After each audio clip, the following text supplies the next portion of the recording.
Hey, what's up guys? Welcome back to another episode in the Spring series.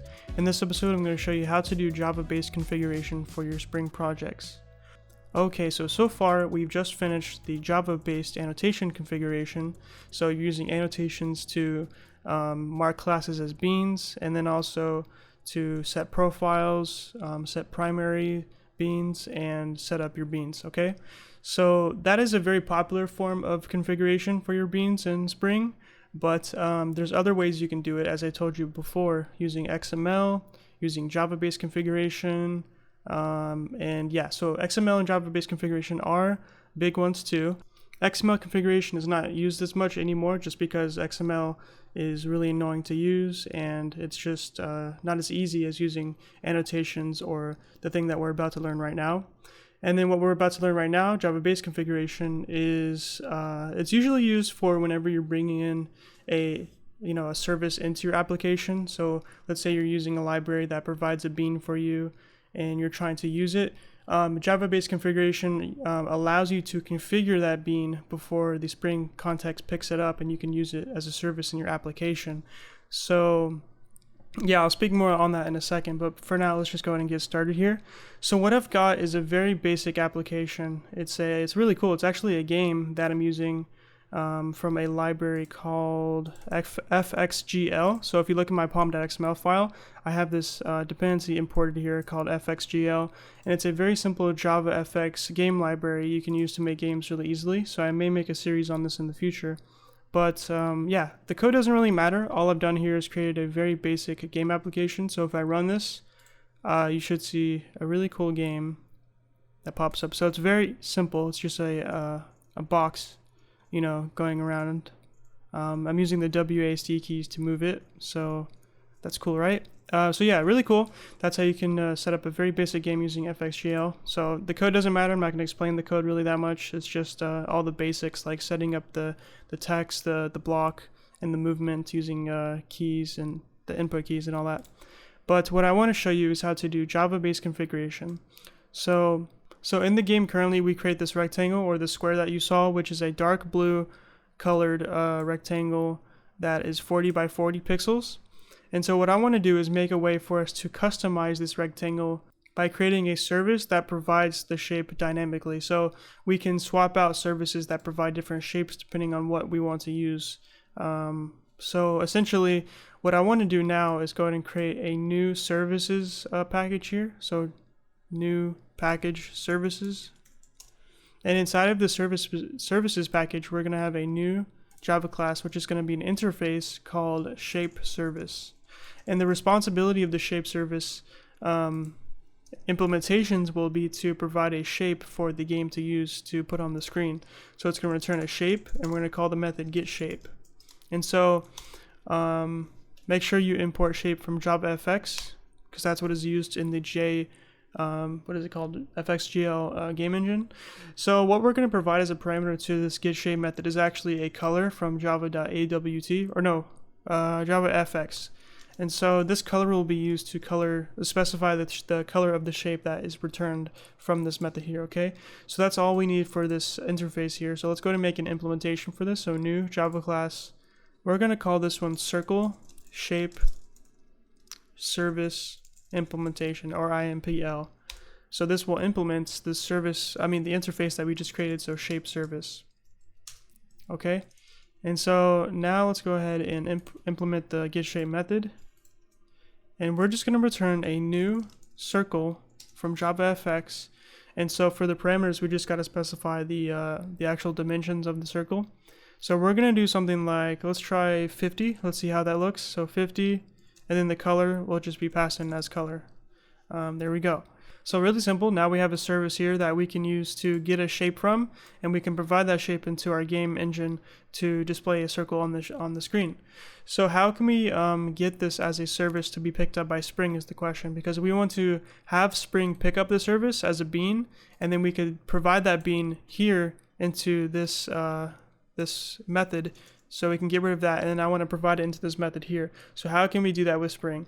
So the way that we would do it before is we would just annotate this circle shape service implementation class as a service or as a component or something like that, right? That's how we would do it normally. And this is what you call annotation configuration or Java annotation configuration with Spring Framework. But we're going to try doing Java configuration. So to do Java configuration, what you usually have is a config file. So we're going to make a new package here, new package called config.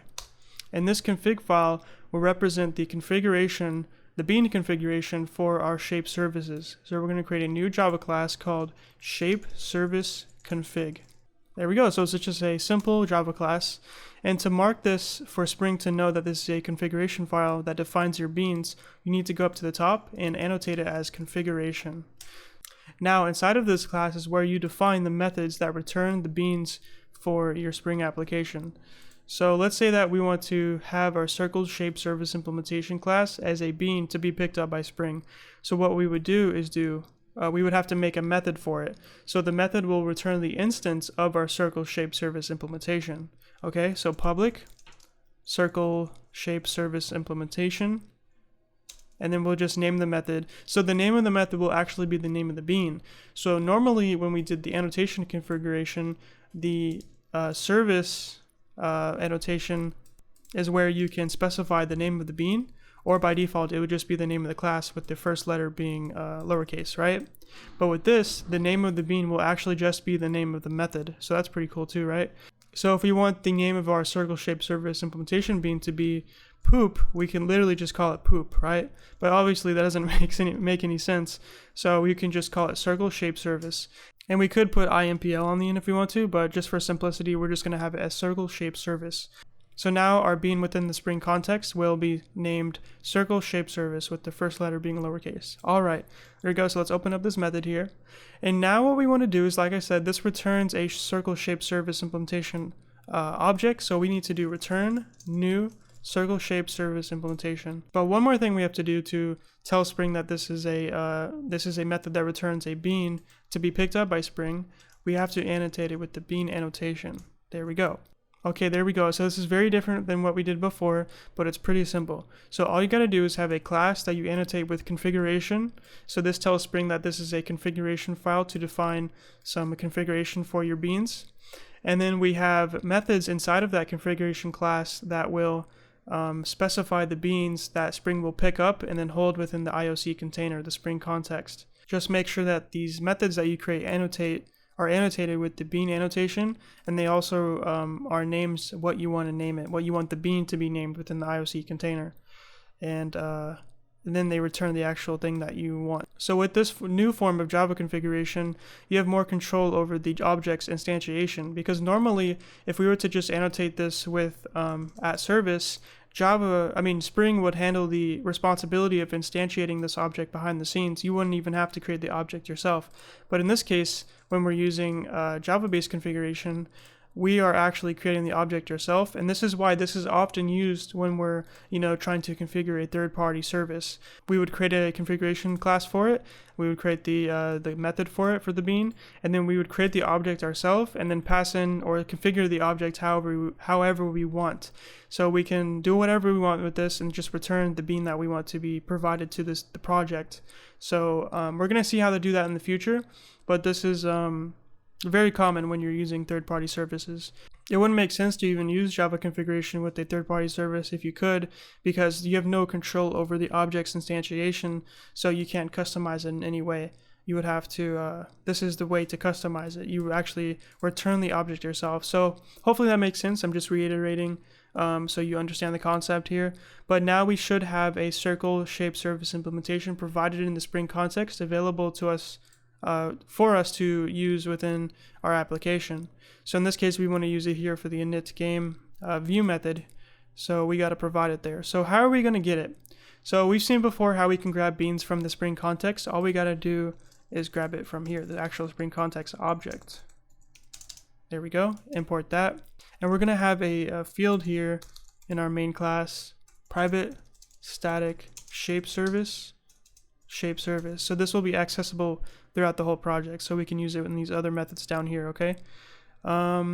So when we create the Spring application, when we set up the context and it'll pick up all the beans and everything like that, we're going to get the application context object, and then we're going to grab the bean, the circle shape service bean from it, and set this field here. So we're going to do shape service is equal to context.getBean circle shape service implementation dot class. So this will grab the bean that we need. So if we configure this correctly in our configuration file for the bean configuration, it should grab this successfully and set the field here. So now let's go down here and try using this service. So we can do shape service dot get shape, and we can provide a color. So the color we'll provide is color dot red.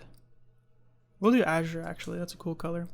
Okay, so now let's run this to see what happens. Hopefully it should be able to create the bean, provide it to Spring because it's set here in this configuration file, and then we should hopefully be able to access it from the Spring context and then use it within our game. Okay, so this launches the game. Let's run this and see what happens. And boom, nothing. Oh, there it is. It's very light because we're using Azure as the color. So let me go ahead and change the color real quick. Right here. We'll set it to red. It's a very bright, noticeable color. There we go. So now we got a red circle, and we can move it around using WASD. Perfect. Awesome, right? So we know that our Java configuration set up correctly, and the Spring was able to find the bean, and we can grab the bean from the context. Perfect. So everything is pretty much the same except that the way that you configure your beans. And what I mean by configuring your beans is, of course, just telling Spring what beans are going to be provided to Spring just by creating these methods and these configuration files. Okay, so again, this is called Java-based configuration, Java configuration for Spring applications. But let's see if we can make this even more complex here. Let's try making a rectangle shape service implementation to spice things up here. Because in your configuration files, you may have multiple beans of the same type, of this, like implementing the same interface or something like that, right? So let's go ahead and create a new rectangle shape provider. Sorry if you hear the lawnmower or the weed eater in the background. Hope that's not too loud. So rectangle shape service implementation, great. And we're going to do the same thing we did before. So shape service. And this time we're going to return a rectangle. So new rectangle. And we're going to do the dimensions. We'll do dimensions 100 by 100. We'll make it nice and massive. And so the color will be the color that we passed in. Great. Obviously, if you want to make this more advanced, you could also just pass in the size too to be provided. But whatever, right? We don't really need that right now. Okie dokie, so now we have a rectangle shape service implementation. So if we were to try grabbing this from the Spring context, it would not work because it's not set up in our configuration file for Spring to notice that this class needs to be set up or grabbed into the Spring context. So if we were to run this now after we change this to the rectangle shape service implementation, we would get a exception here. There is no bean of that type. So it says no qualifying bean of type rectangle shape service implementation is available. So we need to configure it either using Java annotation configuration or just regular Java configuration. So the way we'll do this is we'll create another method for that. So bean public rectangle shape service implementation rectangle shape service, and that's going to return new rectangle shape service implementation. So now what we have here are two different beans in our Spring application set up in the configuration file shape service config. So now we have a circle shape service implementation bean and a rectangle shape service implementation bean. They're named circle shape service and rectangle shape service. So if we run this, let's go ahead and see if what happens now. I should be able to grab it without any issue. There we go. So it's grabbing the bean from the Spring context, and now it's creating the rectangle and putting it on the screen. So hopefully you understand how this works now. Commonly when you have a service or a bean that you're using in your application and you want to set it up using Java configuration, you'll have a configuration class for it. So the name will obviously consist of whatever beans you're working with. So in this case, it's a shape service. They all inherit from shape service, so it makes sense to call it a shape service config.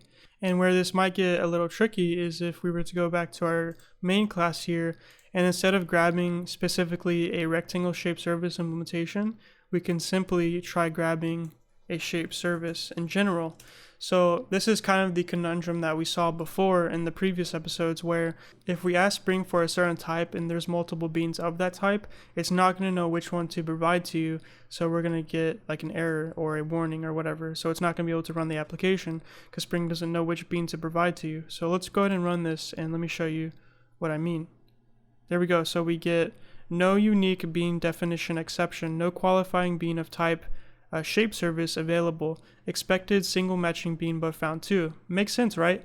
Because we have two of these beans here set up that inherit from shape service, the interface, and even though they have different names, we're still asking for a shape service. We're not specifying a specific class anymore, a specific bean implementation.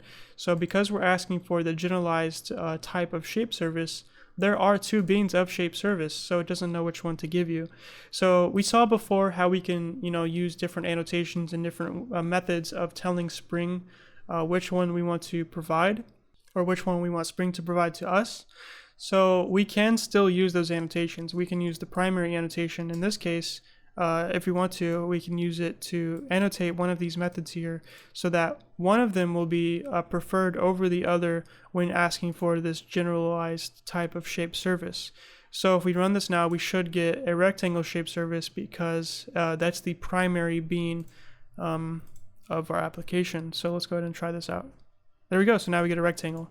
And of course, if we were to change this to make the circle shape service the primary bean, using the primary annotation, we would get a circle. And there we go, we get a circle, perfect. So the primary annotation still works even though we're using a different type of bean configuration. Another thing you can still use are profiles. So profiles we just saw, I think the last episode, I believe. And so if we want this to be the development profile, we can set that as dev. And oops, what happened here? There we go. And then if you want this one to be the production profile, we can set that as production. So let's go ahead and see what happens when we run this. It shouldn't be able to run it. Yeah, because we're not using a specific profile like dev or production, it's using the default profile, meaning that these beans here are not created because none of these profiles are active. So IntelliJ is actually smart enough to let you know that you should change profiles, so we can tell it what profile we want to use. So let's say that we want to use the dev profile. We can set dev here and then apply it. Or we can, of course, like we did last time, go to here and just set it here. So profile, spring.profiles.active, we can set it to dev. So now when the Spring application is started, it will create this bean into the Spring context, and we should be able to access it within the main class here because that is the only bean of shape service now. So let's try this out. There we go, so we get a circle, perfect. And if we were to change this to production, now we would get a square. There we go, square, perfect. Alright, so that's how you can use Java configuration in your Spring applications. It's really easy to use, just like the Java annotation configuration. But I do prefer annotations just because they're so easy to use. And annotations, I believe, are the most popular form of configuration, bean configuration. But like I said before, this Java configuration here that I just showed you is used usually for configuring third-party services that you bring into your applications. So we're going to see in the future how we can do that, how we can use Java configuration to configure these third-party services. But for now, this is how you can do it on your own services if you want to. This is perfectly valid, and this is something you can use now. It's up to you which type of bean configuration you want to use in your applications. So in the next episode, I'm going to show you how to do dependency injection using Java configuration. It'll be a short episode, and then the episode after that, I'll show you how to do very, very basic XML configuration because it still is used in the industry. I believe it's not really used in new applications, but if you work for a company and for some reason they use XML configuration, or you see a project that uses XML configuration, you'll understand it so that you can, still use the code successfully, okay? Alright, so that's it for this video. Thanks for watching. In the description below, I'll leave a link to the code for this episode so you can check it out. You can bookmark it, come back to it later. If you forget any concepts or you just want to review the concepts I taught in this video, I'll mark everything up with comments so you can come back and read the code without having to rewatch the video, although your reviews are greatly appreciated. So yeah, I'll leave a link for that in the description below, so make sure to check it out. And another thing is I'll leave a link to our Discord server. It's a big community for programmers. You can ask for help on your programming projects if you're stuck on something, or maybe you can get some new friends. If you don't have any friends, there's lots of people here. It's growing really fast. You can find lots of people who are passionate about the same things as you. For example, if you like Minecraft Spigot development, you can find lots of people who like that. If you like C++, if you like Java, if you like web development, it's a really, really big programming community. So feel free to join. There's a link for that in the description below. And the last thing I want to tell you is that if you want to support this channel, you can click the join button below this video, and you can join this channel as a member for as low as 99 cents a month, and you can cancel at any time. You get some cool perks like early access to all of my new videos, a cool rank on my Discord server like you see right here on the side, YouTube members, and also you get to see yourself on the screen like you see right now. So if that sounds cool to you, feel free to join. If you don't want to, that's fine. If you can't, that's okay too. I really just appreciate you watching the video anyway. And thank you. Thanks a lot. And that's it. So if you like this video, leave a like. If you want to see more, subscribe, and peace.